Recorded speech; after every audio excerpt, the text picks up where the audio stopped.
Okay, so we have a spherical cavity. We have a neutral solid conducting sphere, and we dig a cavity out of the sphere of radius a, and then we place a charge of q inside that cavity. And the question is, find the surface charge density sigma a and sigma r, and sketch them so we can see how they are distributed. Okay, so are you connected? It's connecting. Okay, so so the point here is, you know that on a we know two things about a conductor. A, that we know for sure that no matter what happens, the electric field inside the conductor has to equal 0. Okay, that's fact number one. And fact number two, we know that a charge will distribute itself uniformly on the surface of a conductor. Right? 7343. Okay, so the E has to be 0, and then the charge on the surface of the conductor, no matter what it is, has to be distributed on the surface. Okay, so now the question becomes, what happens on the inner surface of the cavity? Okay, so inner surface of the cavity, which means on the inside,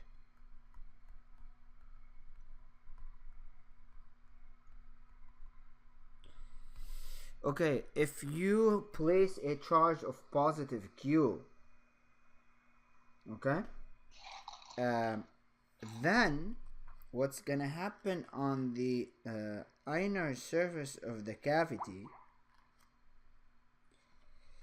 is that an opposite and equal charge will have to distribute itself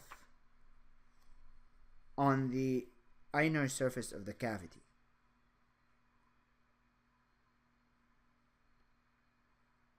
Okay,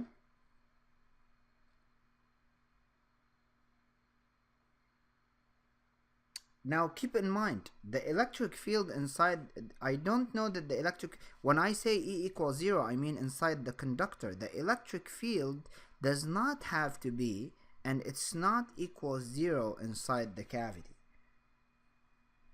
Okay, so so that means I would have to have on the inner surface of the cavity a charge of minus q. What I was saying is, if I know for a fact, since E is 0, if I were to draw a Gaussian surface around this cavity, right, at every point here, or here, or here, or here, or here, etc., my electric field has to be 0, right? And according to Gauss's law, AdA equals Q enclosed over epsilon. Now, the only way E can be 0 only if Q enclosed equals 0. Now, what's Q enclosed there? It's Q, right, plus QA, which is distributed on the inner surface of the cavity, has to equal 0. And if you solve for QA on the inner surface of the cavity, I'll call it QA, this has to be minus Q. And therefore, sigma A is Q over, right, the area, so QA over the area, so sigma A will be minus q over, right? Sorry, qa over or no, it's qa over the area, never mind. And so the area will be, since the area of this cavity is a, it's a sphere, the area of a sphere is 4 pi r squared, so 4 pi a squared. So in other words, what happens is what happens is the charge the charge q is counteracted by minus q on the inner surface of the cavity, so that it can cancel the effect of electric field produced by positive q at the center of the cavity, so that the electric field inside the conductor, anywhere inside the conductor, comes out to be 0.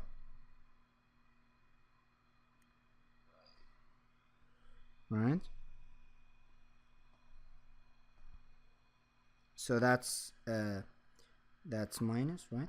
So now what about the outer surface of the cavity? What about the outer surface of the cavity? That will have an uneven charge distribution. The outer surface, sigma r, well, we know that the charge has to be on the surface, right? And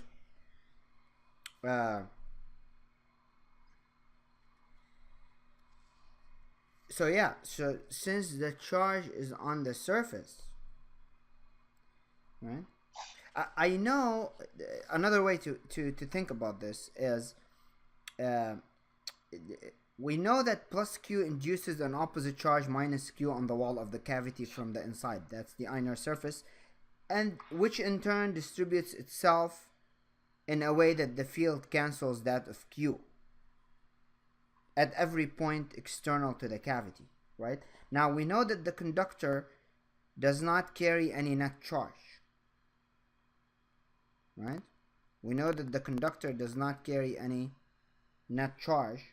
So so how much does that leave to charge? How much charge does that leave to distribute itself uniformly over the surface of the sphere? Well, that leaves think about it. If you have, you know that there's q, right? There's minus q on the surface of the cavity, so you do have to have positive q distributed on the surface of the conductor. So this is on r, I'll call it qr, right? So in other words, counteracting those minuses, now there's going to be a plus here that amount to q, positive q. These here are plus q. And therefore sigma r is qr. So qr has to equal q, right? That's what we just said. So this is qr over the area. So sigma r will has to equal q over 4 pi. Now the area of the bigger sphere is 4 pi r squared. So this is the surface charge density on the outer surface of the conductor, and we sketched them up there, right? So electric fields will be going radially outwards, perpendicular to the tangent path on the sphere. Yeah, they'll be going out like this, etc.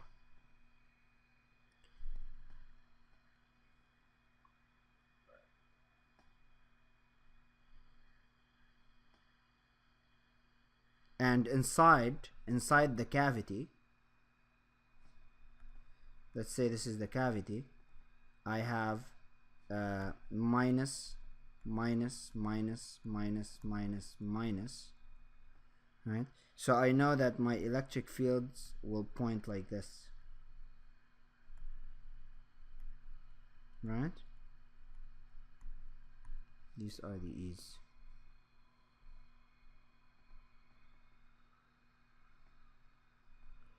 and here these are the e's on the outside.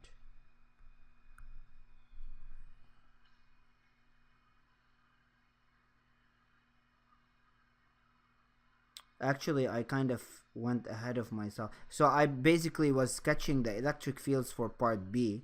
I already drew the charges from part A. Okay, so if I might as well here call this B, part B, and I'm gonna draw the larger sphere here. Okay, and we said that there's gonna be plus, etc. all the way. We don't have to do all of them, but there's gonna be an electric field going out like this. So it's perpendicular to the tangent, right? Etc. all around the sphere.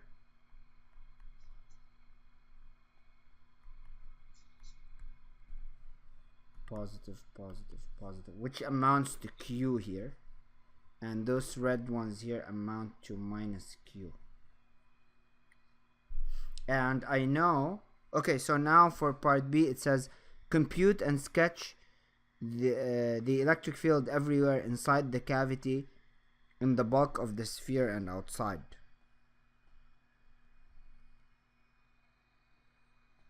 Right? Okay, well, this is part B. Yeah? Well, immediately we can, E here is 0. This is a conductor. So this is between the cavities. Yeah?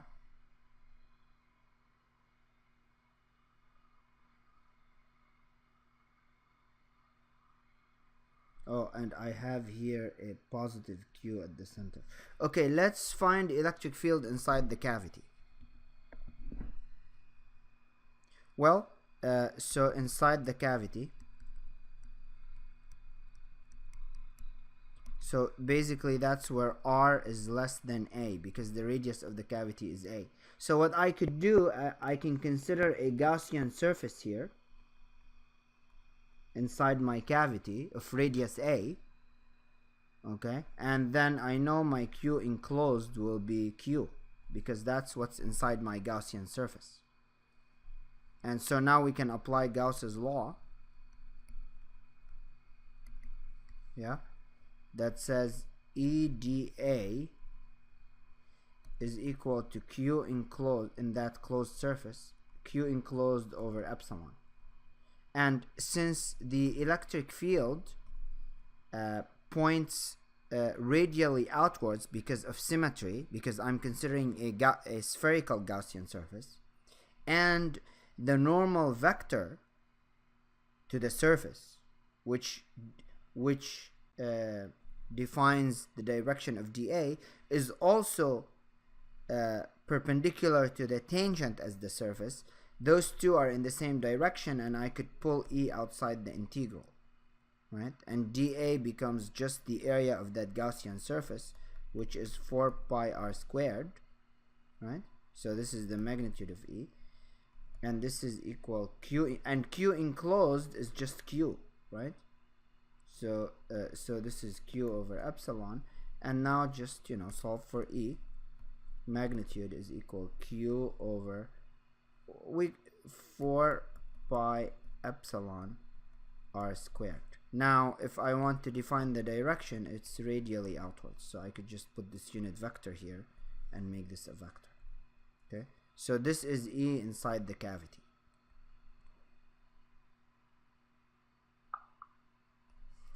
Okay, now let's go to E. We said E inside the conductor is 0. Yeah, one more place to consider is outside here. So I'm gonna take a point and consider a Gaussian surface. Yeah, so if I take a point here outside, and then we just draw a spherical Gaussian surface around this of radius r. So from here to here is R. Okay, so now outside conductor. Okay, that's where R is greater than capital R. Fair enough. So again, same idea, Gauss's law, EDA equal Q enclosed over epsilon. Now what's Q enclosed here? Okay, so what's Q enclosed here? Well, Q enclosed, we can calculate it. Okay, we have Q inside the cavity. We said we have minus Q distributed on the inner surface of the cavity, and then we also said we have a positive Q on the surface of the conductor. So then it's Q. Q enclosed is just Q. And with the similar argument as before, E times the area, 4 pi r squared for our Gaussian surface, equals Q over epsilon. And now E will just equal Q over 4 pi epsilon r squared in the radial direction. This is the electric field outside. So we've calculated the electric field in all three places, in all three regions. Okay, I just want to note a few things here, because as I was explaining this, one of my students here got confused, and maybe it's my fault that I'm not using the right terminology. Let me correct a few things. When I say here the inner surface of the cavity, what I mean by the inner surface of the cavity, I don't really mean the cavity per se. I am talking about the inner surface of the conductor. In other words, I am talking how much charge. So the conductor has two surfaces. It has its own external surface, okay, with a radius r, okay, and there's this cavity here with the radius a. So let's just say that the cavity is here with the radius a, okay, and let's call the inner surface of conductor, okay, and by that I mean this red surface here. So how much charge is actually in here? So, and we said that there has to be a minus, because if I put a Q here, right, and I draw a Gaussian surface, the total charge would be 0. So that means on the inner surface of the conductor, okay, on the inner surface of the conductor, I should have a negative charge, such that if I were to draw a Gaussian surface within the conductor itself, the charge will be 0. Okay, so this is the inner surface of the conductor, this red part. Okay, let me just be clear about that. Inner, and the red one here is the outer surface. Oops. Oh, I think it's getting stuck. This is the outer. Okay, so the outer surface of the conductor, okay, so, and let me clarify the other point. So somebody said, okay, the Gauss's law justifies putting a minus on the inner surface of the conductor because of what we just explained. Taking any Gaussian surface, we have to have Q enclosed 0, and therefore Q has to equal minus Q. But how do we know that there's Q on the outer surface of the conductor? Well, it's actually very simple.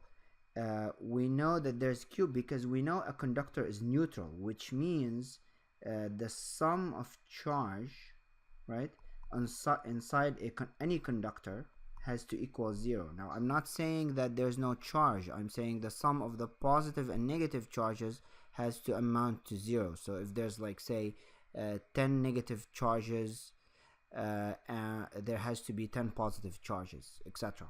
Okay, so now where's the conductor? The conductor is the conductor is here, right? Let me highlight it. This is the conductor, right? Excluding the cavity. Now, I know we just said that there's a minus q here, right? And there's a q here. Okay, now this q doesn't concern me because it's not in the conductor, right? So I have a minus q. Now, if I were to have nothing here, the total charge on this conductor will be the sum of the charges on the inner surface of the conductor plus the charge on the outer surface of the conductor, which would be minus q, which wouldn't make sense, right? Q on the conductor cannot be minus q. Therefore, I have to put a plus q here on the surface, the only place it can go, because you can't have any electric field outside. Okay, so there has to be a plus q on the surface such that they would add to 0, and that's why I said here q on the outer surface has to equal q. Okay. It says if you move q a little bit to one side so it's no longer exactly at the center of the little cavity, how do the answers change? In other words,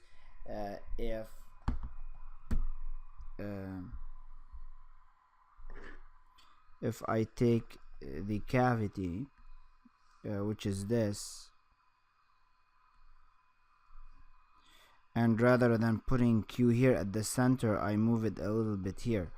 Well, the fact is, and this is the conductor here, okay, really that all that's gonna happen, we said that the charges have to align themselves so that the effect of the electric field inside the conductor remains 0. Now all that does is creates a little bit of an asymmetry in the way that the charges will line themselves up around the inner surface of the conductor, but nonetheless the total charge will remain minus q here, right? Regardless of how it distributes the electric field, such that the components will still get you a still the electric field as a result of q inside the conductor will be cancelled off by all the components of electric field as a result of minus q on the surface. So and then since the conductor will still have to have neutral, we still have to have a plus q here, so really nothing really changes. Okay, nothing as far as the calculations that we did, nothing changes other than maybe the way that the electric fields will be pointing out here, right? So maybe there wouldn't be the spherical symmetry anymore, but as far as the amount of the surface charge and the charges, nothing changes. And for part D, it says if you bring a new charge q minus 5 over 4q near the outside of the conductor, minus 5 over 4q. So now I'm gonna put a minus 5 over 4q here. Okay, how does this work out? Well, this does not affect the internal surface of the conductor, the inner surface of the conductor. However, this will induce a charge of opposite sign and equal magnitude on the surface of the conductor, right? So that the electric fields would balance out of an amount of plus 5 over 4q. So now my q on the surface of the conductor, on the outer surface of the conductor, right, let's call it outer surface, has to equal q that was originally present there plus 5 over 4q. So that would be 4 9 q over 4, and so the surface charge density on the outside will then equal to 9 q over 4 divided by 4 pi r squared.